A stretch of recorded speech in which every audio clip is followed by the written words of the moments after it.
Hello friends, आज का हमारा टॉपिक है factors affecting the speed of sound in gas. So basically there are four factors. First factor is density density of the medium, right? Okay. Second factor, that is temperature. Third factor, right? Okay. So here third factor is humidity, and the fourth one, that is speed of wind and direction of wind. So direction भी लिख लेंगे. Okay. So first is density. Okay, density पे कैसे, तो velocity की अगर यहाँ पर फॉर्मूला लिखी जाए तो गैमा पी अपॉन रो. ये जो वेलोसिटी है वो साउंड की वेलोसिटी है, और साउंड की वेलोसिटी इन फैक्टर्स पे डिपेंडेंट है. तो उसमें जो डेंसिटी है, अगर उसके अकॉर्डिंग यहाँ पर फॉर्मूला लिखी जाए, सो इट विल बी 1/रो, right. So speed is inversely proportional to the root of density of the medium. तो जैसे जैसे यहाँ पर डेंसिटी इंक्रीज होगी वैसे वैसे वेलोसिटी डिक्रीज होगी. तो जितनी डेंसिटी ज़्यादा उतना ही वेलोसिटी कम होगा. इसीलिए जब कभी भी विंटर सीज़न होगी तब हम लोग अगर ज़ोर से भी आवाज़ करेंगे तो वो आवाज़ बहुत दूर तक नहीं पहुंच पाएंगी, क्योंकि वहाँ पर वेलोसिटी कम हो जाती है. क्योंकि विंटर सीज़न में due to low temperature density rises, right. But वही चीज़ अगर समर की बात करें तो समर में temperature is higher. So high temperature के अकॉर्डिंग जो डेंसिटी होगी वो कम होगी, and due to the decreasing in density we get more speed. So ये थी डेंसिटी. ओके, इसके बाद है टेम्परेचर. टेम्परेचर पे कैसे, तो velocity is directly proportional to the root of temperature.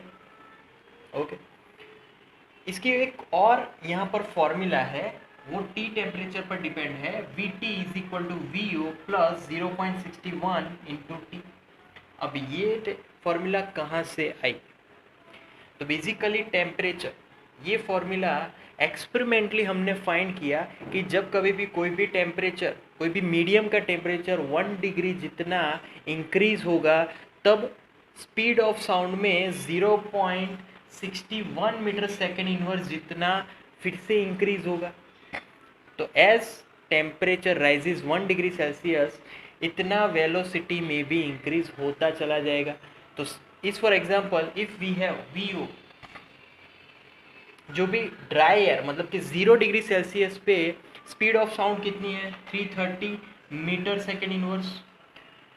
If we have temperature that is 25 degree Celsius, put it here, so we get V T is equal to V O. What is we O, 330 plus 0.61 into 25.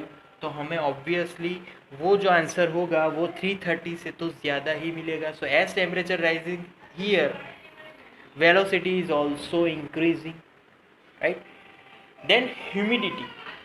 अब humidity, तो monsoon season में जो भी atmosphere है वो ज़्यादा humidity वाला होगा, राइट.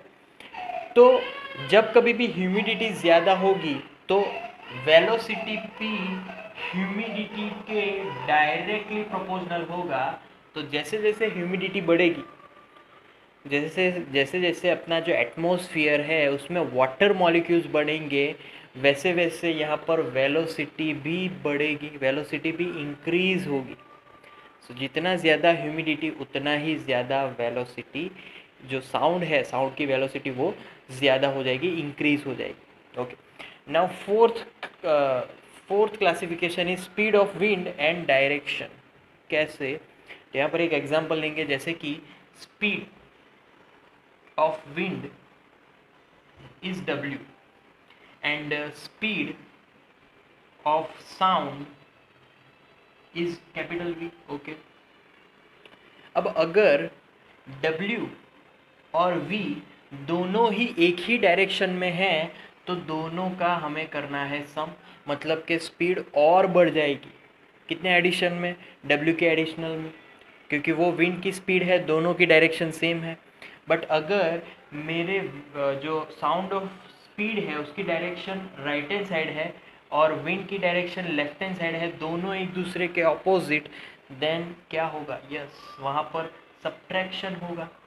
तो सब्ट्रैक्शन में जो भी स्पीड ऑफ साउंड है वो और कम हो जाएगा। तो ऑलवेज रिमेंबर, दोनों अगर एक डायरेक्शन में है तो हमें ज़्यादा सुनाई देगा, बट दोनों ही अगर अपोजिट डायरेक्शन में है तो हमें और कम सुनाई देगा। सो दैट्स वाई जो भी विंड है उसकी magnitude as well as direction दोनों पे हमारी स्पीड ऑफ साउंड जो भी डिपेंडेंट है। तो स्पीड ऑफ साउंड का बेसिकली दो यहाँ पर फैक्टर्स अफेक्ट करेंगे विंड के, एक तो magnitude as well as direction, right. So that's it for today now. That's our topic. Please like and subscribe.